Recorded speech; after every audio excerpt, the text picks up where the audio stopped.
यदि हमारा बिंद बनता है तो जो लोग चारों तरफ घोषणाएं की बातें करते हैं, हम घोषणा कर चुके कि हमारा बिंद बनता है और हमारे बिंद का पुनर्निर्माण होता है। हमारे 30 सीट के लोग हमें 30 सीट देते हैं, तो हम तो बिंद में आदिवासी मुख्यमंत्री बनाने की घोषणा कर चुके हैं। टकटकी लगाए देखते रहते हैं। हम लड़ाई लड़ने लगे तो हम बागी बन गए, बगावत वाले बन गए। तो बिंद में यदि बिंद बनेगा तो बिंद के लड़के भी समझदार जागरूक हो गए हैं। बिंद बनेगा तभी तो IIT होगा बिंद में, बिंद बनेगा तभी तो IIM होगा बिंद में। जो हमारे बिंद के लोग हैं वो पार्टी का रजिस्ट्रेशन करा लिए हैं बिंद जनता पार्टी के नाम पर। तो जब बिंद जनता पार्टी के नाम पर रजिस्ट्रेशन हो गया तो अब ये मेरा दायित्व जिम्मेदारी है कि मैं अपनी जन्मभूमि के लिए, मैहर के लोगों ने 4 विधायक बनाया, अलग अलग दल से बना दिया। तो मेरा भी दायित्व है कि मैं बिंद के लोगों को कुछ दे सकूं। देखिए, आप बोले कि यदि वो बिंद के बारे में फैसला करते हैं तो मैं तो इसमें भी तैयार हूं। मैं तो ये बात कई बार बोल चुका। नमस्कार, स्वागत है आपका MP तक पर। मैं हूं रवीश पाल सिंह। मध्य प्रदेश में ये चुनाव का साल है और चुनावी साल में इस समय एक चेहरा बड़ी सुर्खियों में है। वो है सतना जिले की मैहर विधानसभा सीट से भारतीय जनता पार्टी के विधायक नारायण त्रिपाठी। वो इस समय हमारे साथ मौजूद हैं। नारायण त्रिपाठी इसलिए सुर्खियों में है क्योंकि उन्होंने भारतीय जनता पार्टी की नींद उड़ा दी है ये बोल करके कि वो अपनी एक अलग पार्टी इस बार चुनाव में उतारने जा रहे हैं। नमस्कार, आपका बहुत बहुत स्वागत है नारायण जी MP तक पे। ये तमाम तरह की बातें सामने आ रही हैं, तो हम चाहते हैं कि आप ही बता दीजिए क्या लग रहा है आपको, इस बार का विधानसभा चुनाव नारायण त्रिपाठी भाजपा के टिकट पर लड़ेंगे या फिर एक अपनी खुद की पार्टी के टिकट पर लड़ने वाले? मैं लगातार बहुत दिनों पहले से भी बोल रहा हूं कि मैं बिंद के पुनर्निर्माण में लगा हूं और बिंद की मांग करते करते मुझे एक तरह से बागी और बगावत की संज्ञा दे दी गई। अटल जी 3 राज्य बनाए थे, उन राज्यों का भी दौरा किया मैं, उन राज्यों को भी जाके देखा। तेलंगाना सहित 4 राज्य गया, घूमा, उसको समझने का प्रयास किया कि आखिर छोटा राज्य बनेगा तो क्या है। तो छोटा राज्य बनने का प्रमाण है कि उन छोटे राज्यों को देख लिया जाए कि उनका किस तरह विकास हुआ।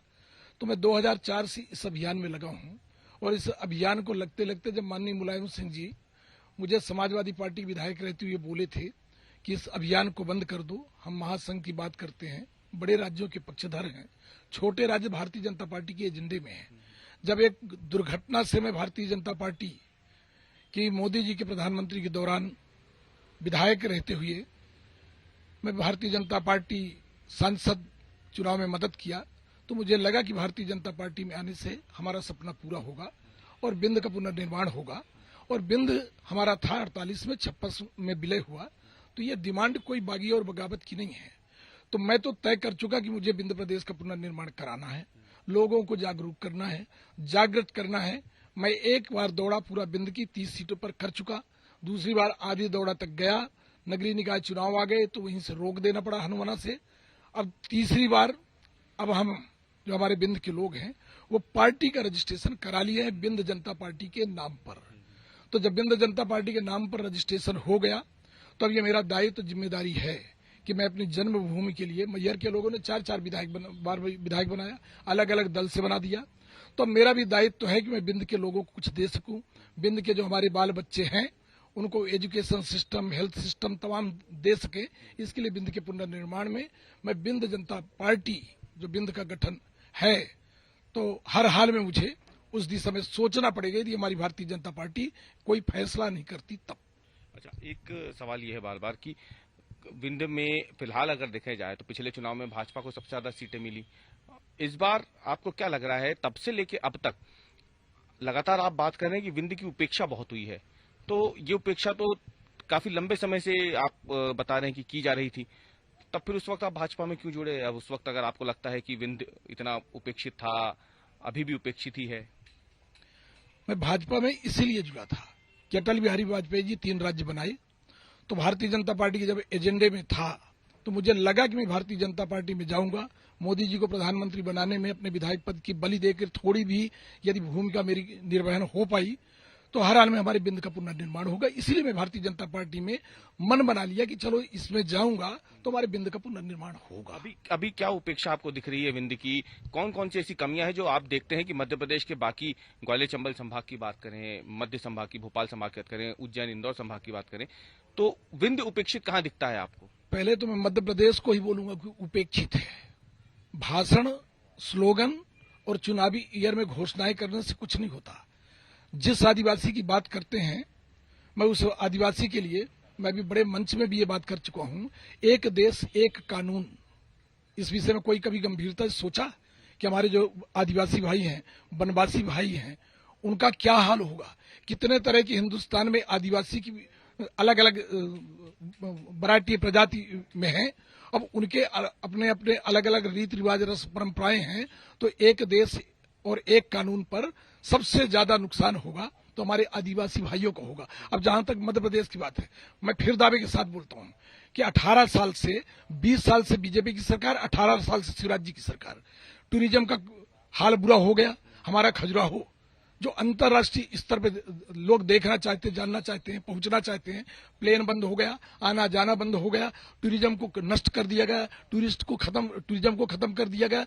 कितनी कंट्री विश्व में ऐसी हैं जो टूरिज्म के दम पर चलती है। तो जब टूरिज्म ही खत्म कर दिया गया तो और आगे की क्या बातें करें। मैं जहां तक बिंद की बात है, बिंद उपेक्षित इस तरह है कि हमारे यहाँ का फंड जो टैक्स का पैसा है वो तक बाहर जाता है, वो पूरे प्रदेश में जाता है। उस फंड को लाके दूसरी जगह लगा दिया जाता है। हम जैसे हमारे गौड़ खनिज का पैसा है, हम लोग लड़ाई लड़ते रह जाते हैं, हमारे गौड़ खनिज का पैसा हमारे क्षेत्र में दे दिया जाए, हमारी पंचायतों को दे दिया जाए, वो फंड किसी न किसी रूप में यहाँ राजधानी ले आया जाता है, कहीं न कहीं बांट दिया जाता है। और बिंद के नेता भी जो है टकटकी लगाए देखते रहते हैं। हम लड़ाई लड़ने लगे तो हम बागी बन गए, बगावत वाले बन गए।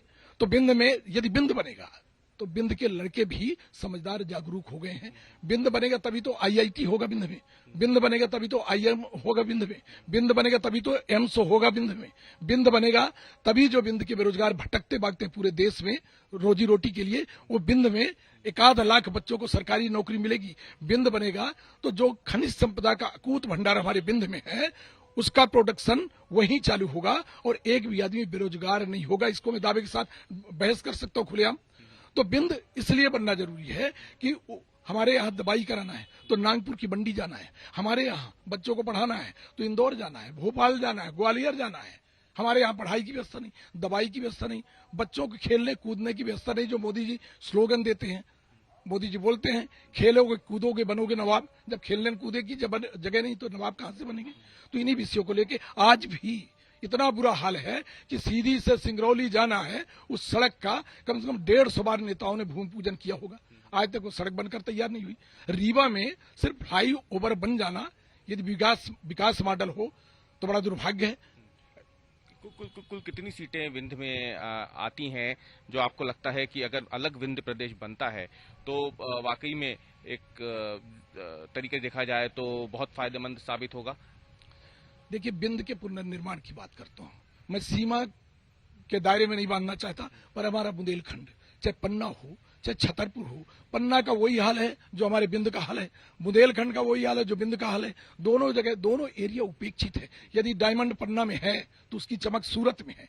वो पन्ना, छतरपुर, बुंदेलखंड आज भी उपेक्षित है। बता दिया खजुराहो वीरान है। तो ये दोनों की स्थितियां एक जैसे है। हमारा बिंद बुंदेलखंड दोनों मिलकर बिंद था, तो बिंद बुंदेलखंड दोनों मिलेगा, जब बनेगा तो परसीमन में जो तय होगा वो होगा। पर इतनी सीटें हैं, हम जैसे 30 सीट हमारा शहडोल रीवा संभाग की हम पूरी सीटें लड़ाएंगे, भोपाल की 4 सीटें लड़ाएंगे, बुंदेलखंड की हम 9 सीटें लड़ाएंगे। इस तरह हम जहां हमारा घर परिवार जैसे मामला है, जो हमारे घर परिवार भावनात्मक रिश्तों में आ सकते हैं, बन सकते हैं, जो लोग महसूस करने लगे हैं, उनको एक साथ जोड़ने का काम करेंगे। अगर आपको शिवराज सिंह चौहान मना लेते हैं या फिर आला कमान भाजपा का मना लेता है कि आपकी बातें मान ली जाएंगी और आप जो बातें कहना चाहते हैं वो सब सहमत हो जाएंगे उस पर, तब भी क्या आपके तेवर इसी तरीके से बरकरार रहेंगे? देखिए, आप बोले कि यदि वो बिंद के बारे में फैसला करते हैं तो मैं तो इसमें भी तैयार हूं। मैं तो ये बात कई बार बोल चुका कि यदि हमारे बिंद का पुनर्निर्माण कराते हो आप और हमसे आपको कोई तकलीफ है, नारायण त्रिपाठी बागी और बगावत वाला हो गया, तो उनका जो चहेता है उस चहेते को मुख्यमंत्री बना दें, बिंद का पुनर्निर्माण कर दें। नारायण त्रिपाठी सार्वजनिक राजनीतिक जीवन से संन्यास लेने को तैयार है और हम तो बोल चुके यदि हमारा बिंद बनता है तो जो लोग चारों तरफ घोषणाएं की बातें करते हैं, हम घोषणा कर चुके कि हमारा बिंद बनता है और हमारे बिंद का पुनर्निर्माण होता है। हमारे 30 सीट के लोग हमें 30 सीट देते हैं तो हम तो बिंद में आदिवासी मुख्यमंत्री बनाने की घोषणा कर चुके हैं। बहुत बहुत धन्यवाद। बात करने के लिए। ये थे नारायण त्रिपाठी, जिन्होंने एमपी तक से खास बातचीत की है और साफ कर दिया है कि अलग विंध्य की जो इनकी मांग है, जो लंबे समय से इन्होंने बरकरार रखी है, वो उससे किसी भी प्रकार का कोई समझौता नहीं करने वाले हैं। फिर भले ही वो भाजपा में रह करके उनकी मांगों को मान लिया जाता है, वो उसमें भी खुश हैं, और अगर ऐसा नहीं होता है तो उन्होंने ऐलान कर दिया है कि विंध्य जनता पार्टी बना करके फिर वो अपनी मांग को आगे बढ़ाएंगे। एमपी तक के लिए कैमरामैन अमरीश के साथ भोपाल से मैं रवीश पाल सिंह।